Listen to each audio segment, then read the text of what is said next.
新宇宙の暗闘、プラネット X と銀河勢力図。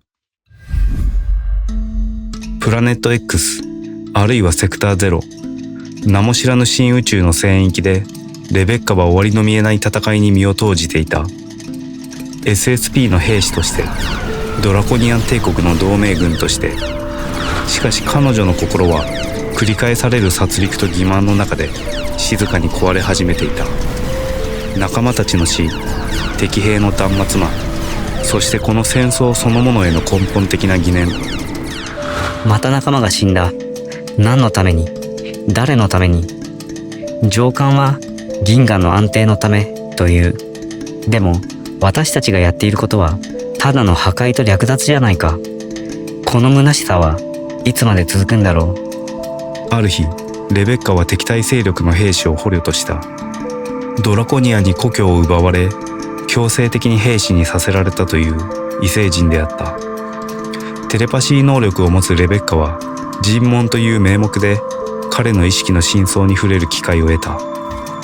この兵士、体は弱っていても心が折れていない。彼の意識の奥底に何か温かく力強い光を感じる。それは信仰なのか、希望がまだ残っているというのか。お前にも感じるか？我々の支配者もお前たちの組織も闇に仕えている。だがこの宇宙には彼らでは決して消すことのできない真の光が存在する。創造の源、大いなる調和。たとえ肉体は滅んでもその光を意識し続ける限り、魂は決して闇に屈することはないのだ。意識し続ける限り？どういうことだ？意識が関係あるというのか？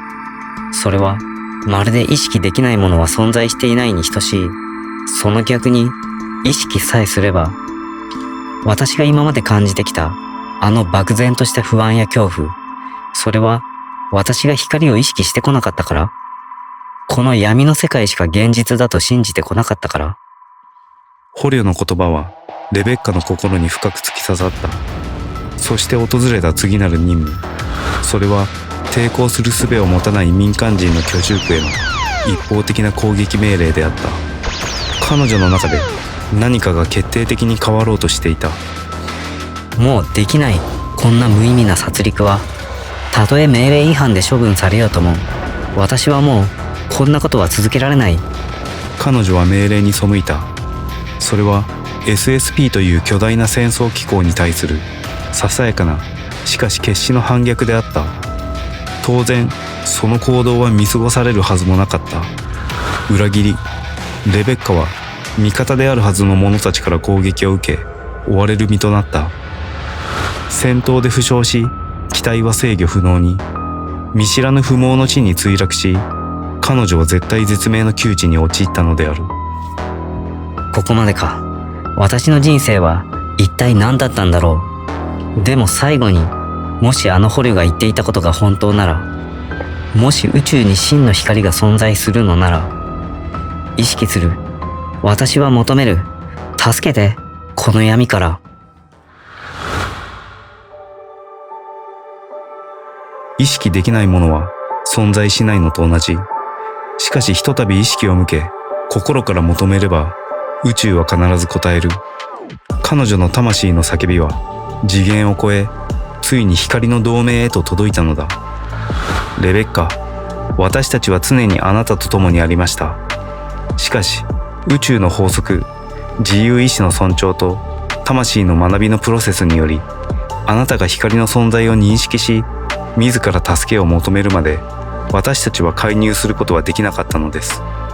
SSP やドラコが張っていたサイキックな妨害もありました。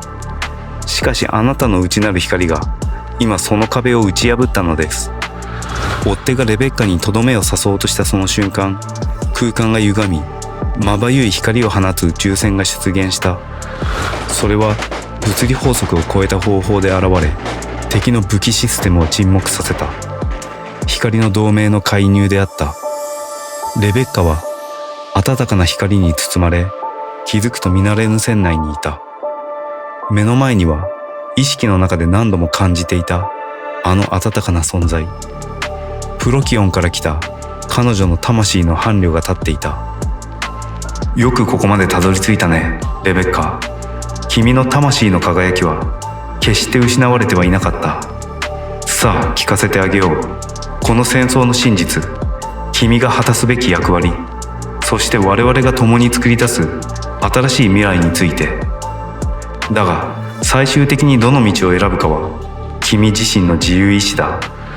敵兵から託された光への希望、自らの意志による闇への反逆、そして魂の叫びに応えた光の同盟との劇的な出会い。レベッカの運命はこの瞬間大きく転換した。彼女はもはや SSP の駒ではない。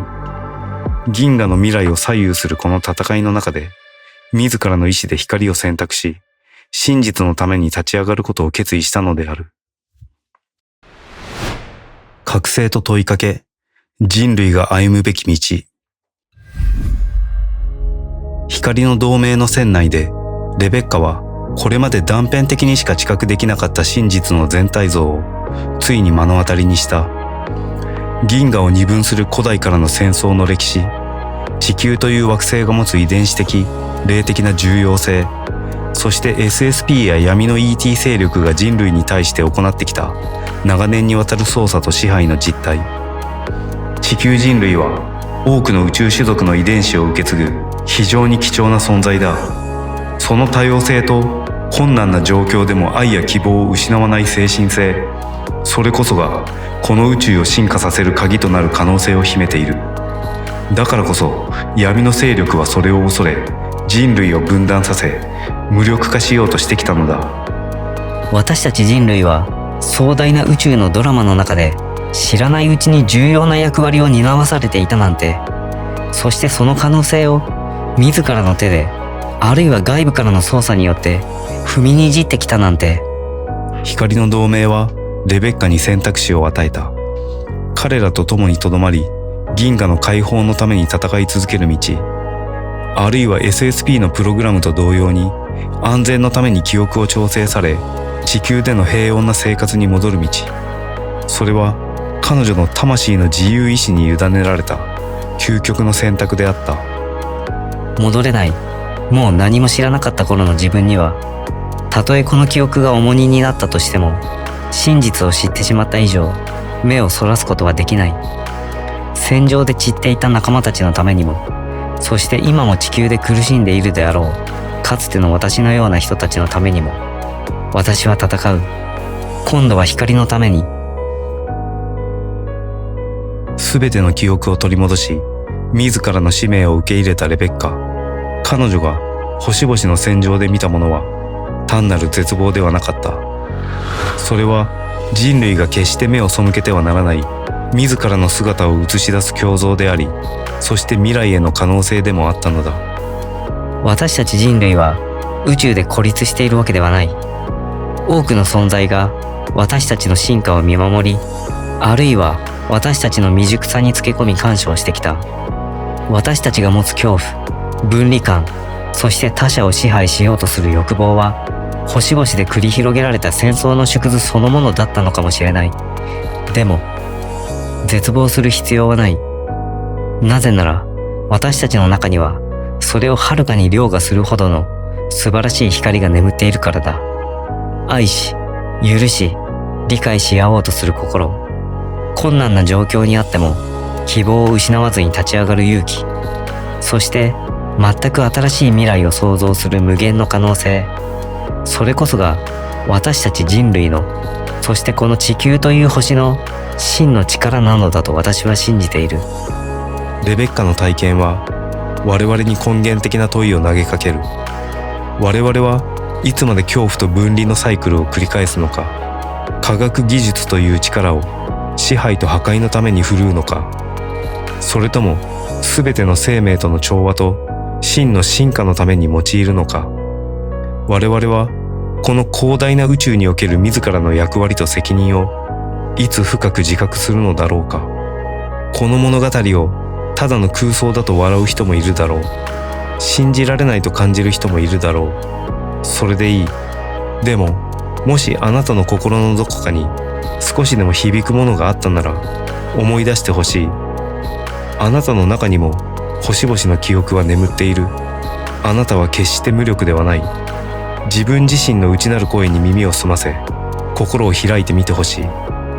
意識できないものは存在しないのと同じなのだから。そして共に考えてほしい。我々はこれからどんな未来をこの手で想像していきたいのか。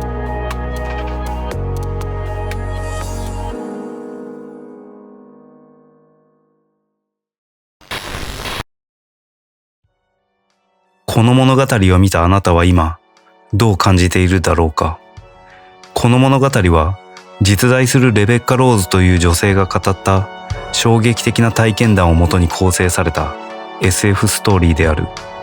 モントークの地下施設、月面の前線基地、火星やプラネット X での秘密戦争、そして銀河の光と闇の勢力との会合。語られた内容はあまりにも常識からかけ離れ、にわかには信じがたいと感じたかもしれない。これが文字通りの真実なのか、それともトラウマが生み出した壮大な幻想なのか、あるいは全く別の意図を持った創作なのか。その判断は最終的にはあなた自身に委ねられている。僕たちはここでその真偽を断定することはしない。しかし重要なのはそこではないのかもしれない。物語の真偽を問う前に、この物語が僕たちに投げかけている問いそのものに耳を傾ける価値があるのではないだろうか。なぜならこの物語の中には僕たち自身の人生や人類が直面する課題と深く共鳴する普遍的なテーマが隠されているからだ。レベッカの体験は恐怖と愛、分離と統合、支配と自由意志、破壊と創造という人間存在の根源的な対立軸を宇宙規模のスケールで描き出している。彼女が迷い込んだ闇の世界は僕たちの社会にはびこる不信感や対立、そして環境破壊といった問題の究極的な姿を映し出しているのかもしれない。だが同時にこの物語は希望をも語っている。どんなに深い闇の中にあっても人間は内なる光を見出し変容することができるということ。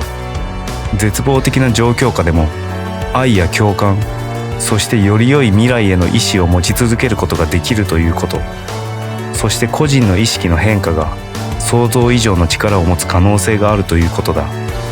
意識できないものは存在していないのと同じ。この言葉は単なる精神論ではないのかもしれない。現代科学の最前線でさえ観測者の意識が結果に影響を与える可能性を示唆している。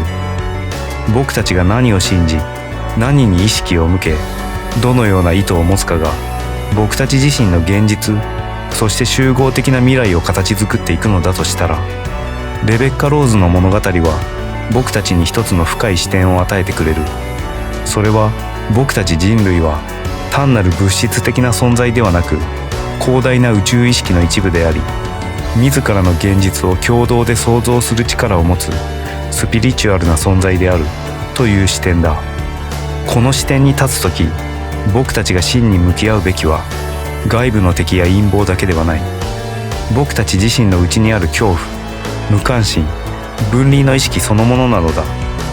そして真の解決策は他者を攻撃したり支配したりすることではなく、まず自分自身の内なる闇と光を統合し、愛と共感に基づいて他者とつながり、調和的な未来を意図することにあるのではないだろうか。この物語からあなたは何を学び、何を感じただろうか。そしてこれからどのような意識で日々を生きていくだろうか。答えはあなたの中にしかない。未来は誰かから与えられるものではない。それは目覚めた僕たち一人一人の意識が織りなす壮大な共同創造の物語なのかもしれない。